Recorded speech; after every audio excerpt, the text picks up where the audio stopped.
je fais le mieux possible de vous partager qu'est-ce que le thème de la retraite d'une façon que je pense que assez concret, parce que vous savez que le bouddhisme, des fois, quand nous regardons ça dans les retraites, nous parlons comme beaucoup des mots techniques, mais je pense qu'il y a plusieurs frères et sœurs qui sont venus ici. Et quand je parlais avec quelqu'un aujourd'hui, là, hier, mon frère Serge, il a donné beaucoup de notions. Et aujourd'hui, j'ai essayé de juste faire des choses très simples. En fait, le thème de la retraite est très large. Quand Frère Juncker partage le thème de la retraite avec moi, il s'est inspiré d'un poète vietnamien. Et comme hier, Juncker a dit, nous sommes plus de Vietnamiens, nous sommes vraiment des Québécois. Il faut que je trouve quelque chose de plus français et de plus proche avec vous pour aborder le sujet. Avec quelques semaines d'y penser, et enfin, avant de venir ici, j'ai enfin trouvé quelque chose. C'est une chanson que je pense que la plupart de nous ici savons. C'est de Charles Aznavour. Et vous savez que cet artiste, il a juste décédé il y avait quelques mois même. Et la dernière fois que j'ai entendu cette chanson, quand il avait presque 90 ans, dernièrement, peut-être à Montréal ou que Place des Arts ou quelque chose. Et la première fois que j'ai entendu la chanson, quand il avait à peu près 50 ans, et j'avais dans les années 70, et quand j'étais encore à l'université. Et vous savez, c'est le titre de cette chanson, Hier encore. Savez-vous? Bon. J'ai déjà la parole, je ne peux pas la chanter. Mais je vais vous la lire. OK? En musique, on dit ça ad libitum. Je vais le lire lentement parce que ça vaut la peine d'écouter clairement et attentivement ces chansons. Parce que pourquoi dans 50 ans, il a chanté cette chanson, mais n'a pas changé la parole? La dernière fois, quand il a chanté quelques mois ici, la parole est identique, mais il a chanté avec beaucoup de sagesse. Et je pense que c'est comme on Chung Hoi aussi, donc j'aimerais de vous dire exactement qu'est-ce qui s'écrit.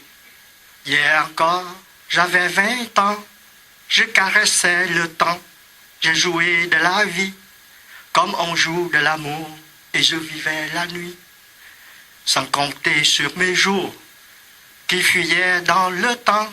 Et je m'excuse, je dois prendre les lunettes.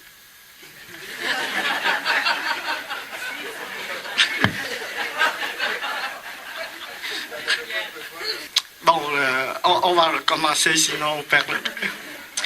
Hier encore, j'avais 20 ans, je caressais le temps, je jouais dans la vie, comme on joue de l'amour, et je vivais la nuit, sans compter sur mes jours qui fuyaient dans le temps. J'ai fait tant de projets qui sont restés en l'air, j'ai fondé tant d'espoirs qui se sont envolés, que j'ai resté perdu, ne sachant où aller.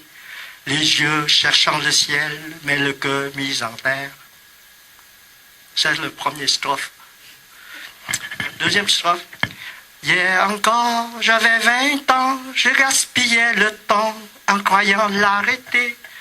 Et pour le retenir, même le devancer, je n'ai fait que courir et je me suis essoufflé. Ignorant le passé, conjuguant au futur, je précédais de moi toute conversation et donnais mon avis que je voulais le bon pour critiquer le monde avec des inventures. Et troisième strophe. Hier encore, j'avais 20 ans, mais j'ai perdu mon temps à faire des folies qui me laissent au fond rien de vraiment précis, que quelques rides au front et la peur de l'ennui, car mes amours sont mortes avant que d'exister. Mes amis sont partis et ne reviendront pas. Par ma faute, j'ai fait le vide autour de moi et j'ai gâché ma vie et mes jeunes années du meilleur et du pire. En jetant le meilleur, j'ai figé mes sourires et j'ai glacé mes plats.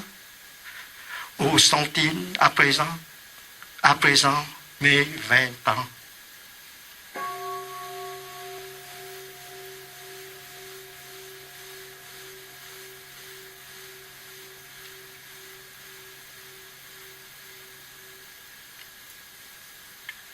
Je pense que la plupart d'entre nous, quand nous écoutons cette chanson, ça nous touche beaucoup. Mais quand je regardais attentivement, c'est pas un regret que l'auteur a chanté, surtout quand il avait 90 ans et chantait ça. Et j'ai senti qu'il nous raconte qu'est-ce qu'il a fait. Et ça, voici le résultat que j'ai fait. Et à 80 ans, et on se demande à présent, où sont mes 20 ans? Et nous sommes vraiment chanceux de poser cette question aujourd'hui à cette retraite. Et curieusement, il y a 3 strophes dans cette chanson. Et il y a beaucoup d'indices qui nous indiquent comment nous pratiquons. Il nous donne 3 clés de pratique dans chaque strophe. J'aime bien vous présenter ça. La première clé, quand il parlait le temps qui fuyait dans le temps, les jours qui fuyaient dans le temps. Il parle vraiment, et après ça, il parle des projets qui ne sont pas encore réalisés. Ça, beaucoup l'impermanence. C'est l'impermanence qui se trouve dans ce premier strophe-là. Mais quand nous pratiquons ici, quand nous parlons impermanence, c'est quoi impermanence? Je pense que chacun de nous avons quand même une idée c'est quoi l'impermanence. Mais de manière concrète, c'est quoi?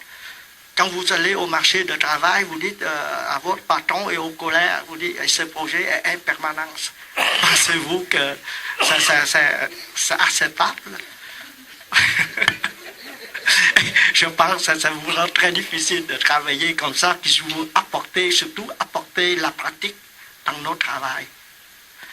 Alors, c'est pour ça que je reviens à ma formation, comment nous, comme scientistes ou physiciens comme moi, on regarde c'est quoi la permanence. Parce que nous acceptons que l'impermanence, c'est la nature des choses. Mais nous, dans le concret, nous voulons parler quelque chose qu'on est capable de soit comparer, tout dire, ceci est plus impermanence que l'autre. Mais on ne peut pas dire ça. C'est pour ça, en physique, nous parlons de l'incertitude. Mais c'est un aspect de l'impermanence. On dit, ceci est plus incertain que l'autre, ou il dit, c'est plus certain que l'autre. Nous avons quand même une idée. Et quand je partageais avec les frères et sœurs hier, j'ai entendu beaucoup. Et pour nous, quand arrivé à la question que voulons-nous faire de notre vie, nous faisons face à plein d'incertitudes. Et on ne peut pas dire que c'est l'impermanence. Au travail, nous avons des tas d'incertitudes. Le point, c'est suivant. Est-ce que nous pouvons enlever cet aspect de l'impermanence ou l'incertitude? Non, il est là. C'est une qualité de la nature que le Bouddha dit que toutes les dharmas, ça veut dire toutes les choses, tous les phénomènes sont impermanents. Mais nous autres, en physiciens, nous parlons aussi de l'incertitude parce que la physique, l'ancienne physique, on dit qu'on sait toutes les choses, on sait que le lendemain, comment faire le soleil, où se trouve notre galaxie. On pensait qu'on fait ça. Mais ce n'est pas vrai. On ne sait pas où se trouve un électron qui est dans un noyau. On part en nuage d'électrons et nous ne savons rien du tout.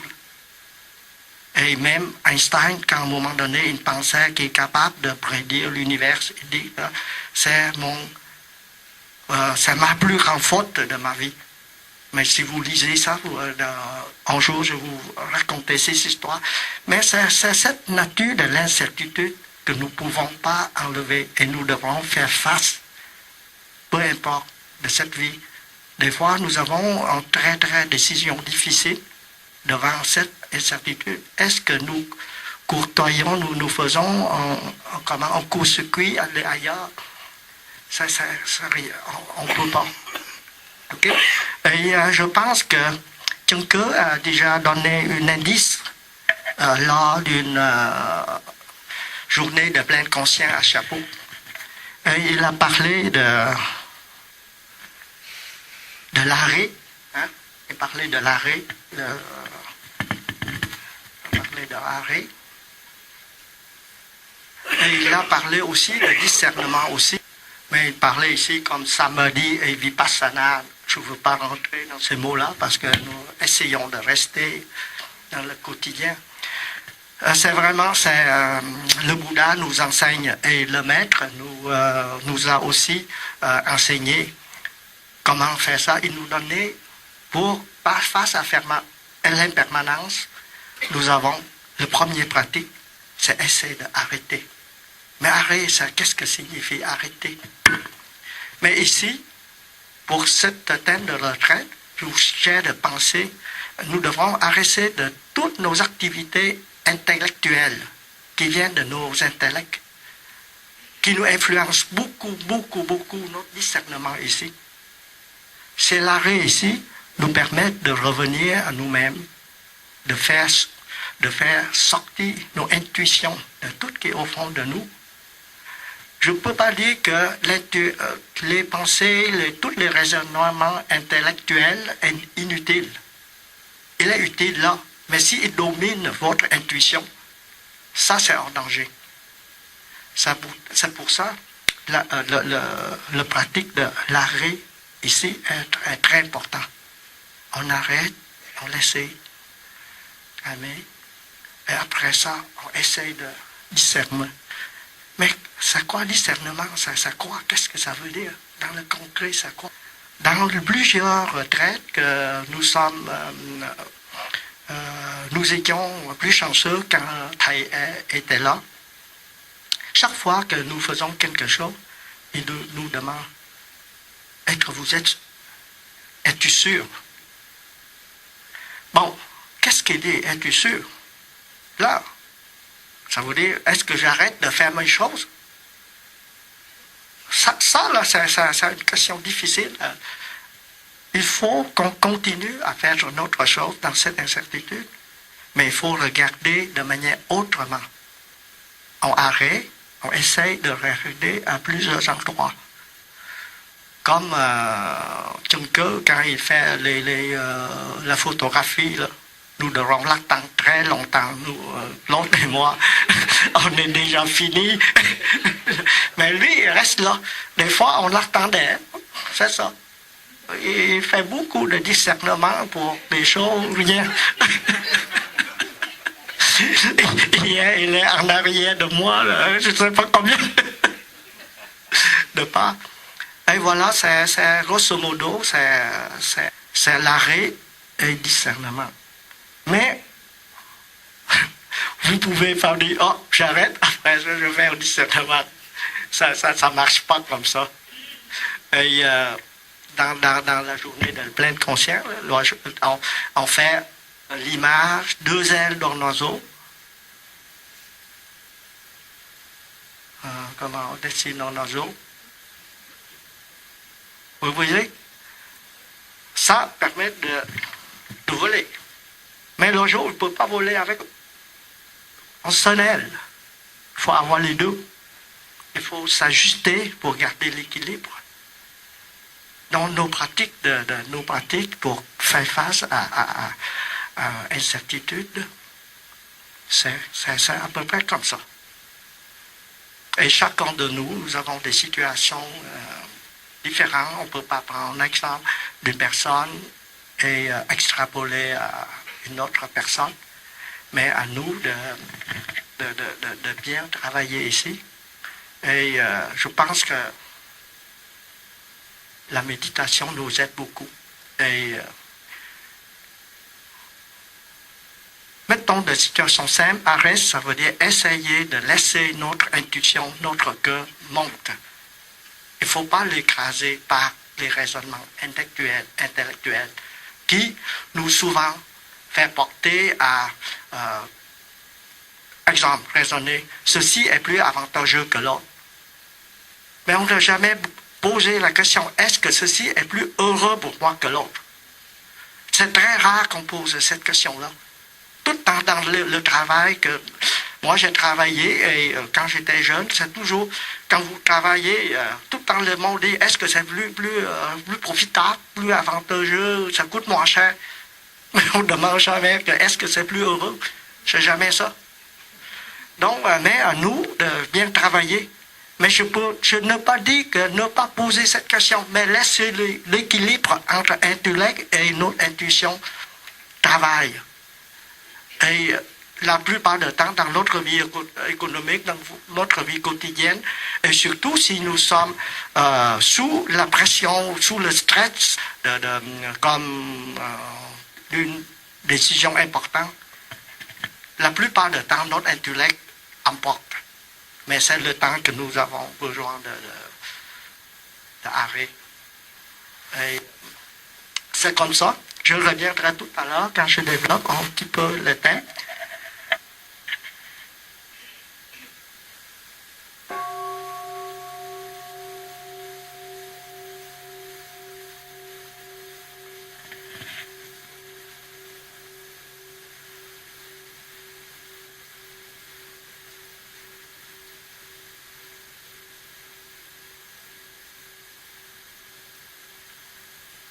Au deuxième strophe, quand vous voyez là, l'auteur parlait plusieurs fois de moi, le moi. Et deuxième clé de notre pratique, c'est le non-moi, où on parlait des interêtres. Et deuxième strophe, le moi. Il parle beaucoup de moi, il précédait de moi dans toutes les conversations, il donnait des avis. C'est vraiment une personne qui, dans le stage, est très active. Il veut faire quelque chose, il veut contribuer quelque chose. Mais le moi, dans la pratique, on parle de non-moi. Et surtout pour le thème de retraite, normalement, on dit, au lieu de parler, que voulons-nous faire, nous écartons le sujet, on parle, qu'est-ce que je veux faire? Et hier, je partageais avec, dans la famille, je dis, c'est très curieux, parce que j'ai un neveu qui habite avec moi. Des fois, il me regarde, il me demandait, bác, ça veut dire oncle en vietnamien, il dit, qu'est-ce que vous avez fait quand vous étiez jeune? Et ma belle-fille posait la même question à un moment donné, il me voit. J'ai dit, je ne sais pas, c'est un compliment ou une reproche. Et voilà, je pense qu'à ce moment-là, peut-être, le moi qui est très rare. Le moi était très rare. On s'est fait emporter pour soi-même, peut-être on ne regarde pas les autres, ou bien le plus danger dans notre pratique, c'est de fausses images de nous-mêmes. Je vous dis, c'est quoi, pourquoi? Vous connaissez Carl Jung, hein? Est-ce que Brigitte connaît Jung? Brigitte? Jung. Oui, elle est spécialiste en psychologie. Il dit on dit qu'un enfant, à 18 mois, il commence à reconnaître, distinguer lui-même dans les miroirs, son image dans les miroirs, est capable de dire c'est moi, capable de distinguer entre son image et celle de sa mère ou des gens aux alentours. Et dans la psychologie, on dit ça, c'est le moi reflété. Et après ça, dans la vie, il va ramasser des informations tout autour de lui, dans l'environnement, dans toutes les relations. Et comment à constituer en image et greffer à cette image-là, image reflétée.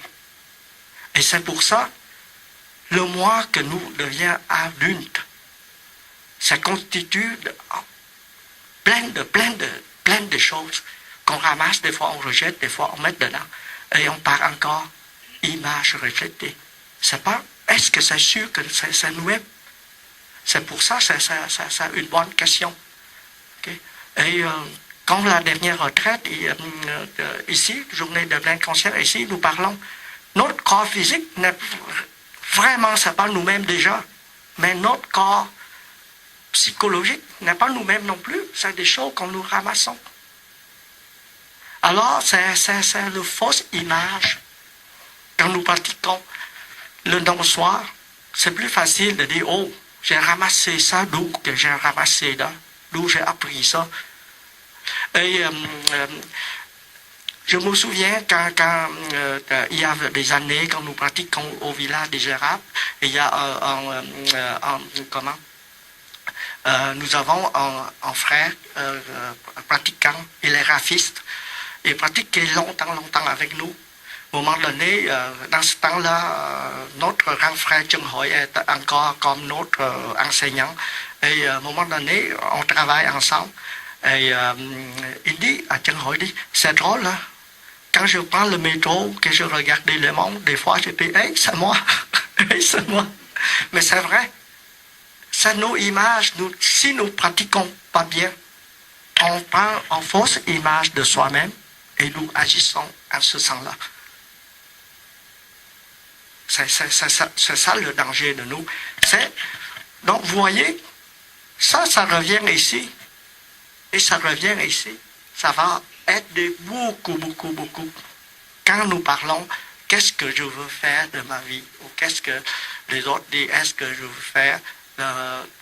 C'est une question c'est en pratique qui est assez aidant de voir ça.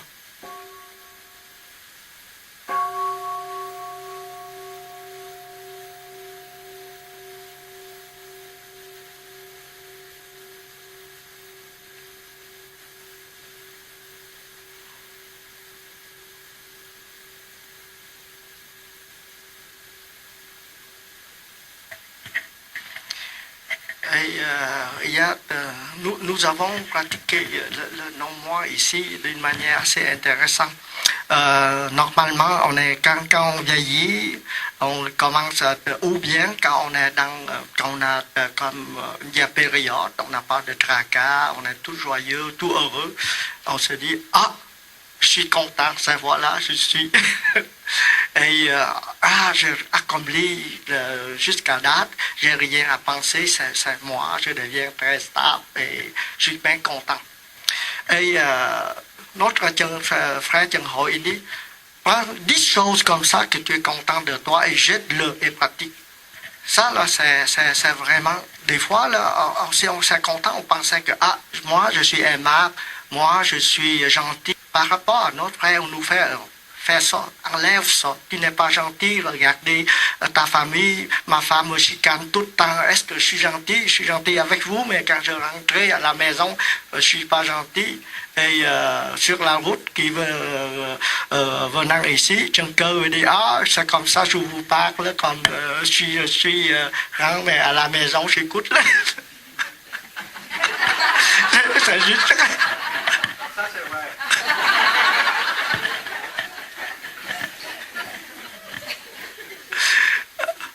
Voilà, c'est devant une situation difficile comme ça, que normalement, je trouve que c'est très aidant. Okay? Le non-moi, ça veut dire que j'ai une image qui est fausse, une image fausse de moi-même. Je dis pas que qu'est-ce que vous êtes comme ça, c'est pas vrai, c'est pas faux, c'est vous. Mais il faut reconnaître quelle est l'image fausse que nous avons adoptée quand nous adopté ça, et est-ce que ça vaut la peine?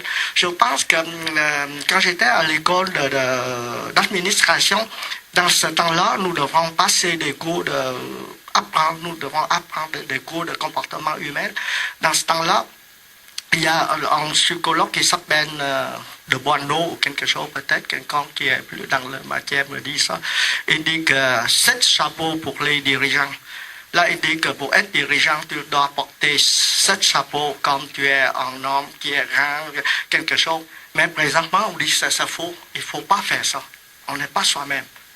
Comme les gens, pour être courageux, là, on dit, ah, je suis... des fois, on porte une sorte de chapeau pour paraître beaucoup, pour paraître courage. Mais ça, là, c'est très dangereux.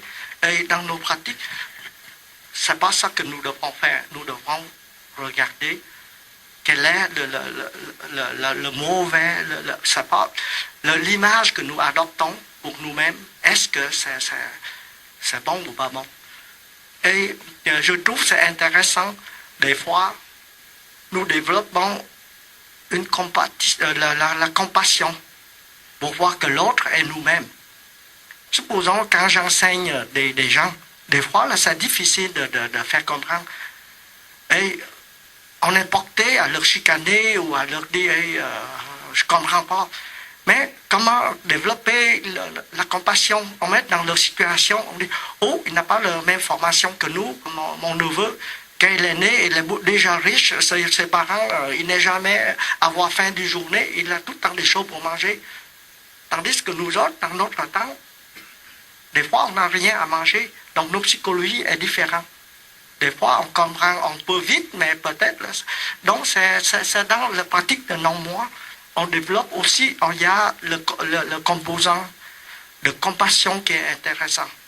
Cette compassion qui nous aide, des fois, nous devons rejeter cette image, mais avec la compassion qui nous aide.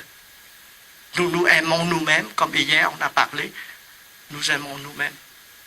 Alors, la pratique de non-moi, il y a deux composants que je suggère. Que un, c'est penser à une image réfléchie, refléter de quelqu'un. Et d'autre, c'est il faut développer la compassion. C'est pour nous-mêmes et pour les autres. Bon, la dernière strophe est très claire. La dernière strophe, là, vous avez besoin d'un sangha et vous avez besoin de 5 entraînements. Et c'est très clair, la dernière strophe. Vous perdez le temps de faire des folies et ne laisse au fond rien de vraiment précis. Ça veut dire qu'il n'y a pas de pleine conscience dans qu'est-ce qu'on fait. On fait si on a la pleine conscience, qu'est-ce qu'on fait? Au moins, on est conscient des choses.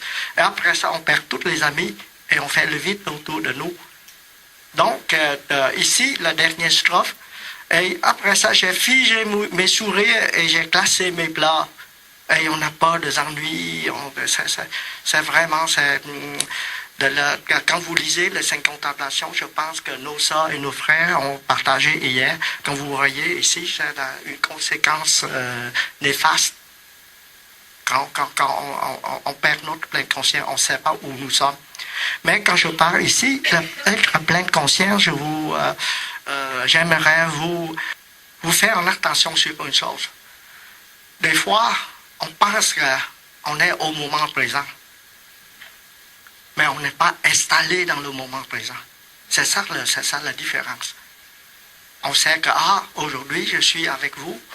Vous êtes là. Mais je ne suis pas vraiment avec vous, avec la sangha. C'est ça qui fait, c'est juste une petite affaire dedans. Donc, c'est quand on a pratiqué les 5 entraînements, ce n'est pas un raisonnement non plus. Il faut qu'on soit rentré dedans. C'est pour ça que quand nous faisons la méditation, on parle le moment de présent, le moment merveilleux, mais si on arrête seulement ça des fois, il faut que je m'installe au moment présent. Et le moment présent est le moment merveilleux. Mais si vous ne installez pas dans le moment présent, il n'est pas merveilleux. C'est vraiment sûr. Donc, c'est ça qui est la différence. Et il y a des petites nuances, mais dans nos pratiques, et en fin de compte, face à l'incertitude, qu'est-ce que je vous dis ici? Qui relate avec des choses ici, parce que si on est capable de travailler sur l'image reflétée et la compassion, on fait monter en nous vraiment notre intuition. Et on ne laisse pas dominer par nos raisonnements intellectuels. Et ça revient ici, ça nous permet de mieux pratiquer l'arrêt et le discernement. Le troisième, c'est nos pratiques quotidiennes avec les 5 entraînements, le moment présent. Oui, il faut s'établir dedans.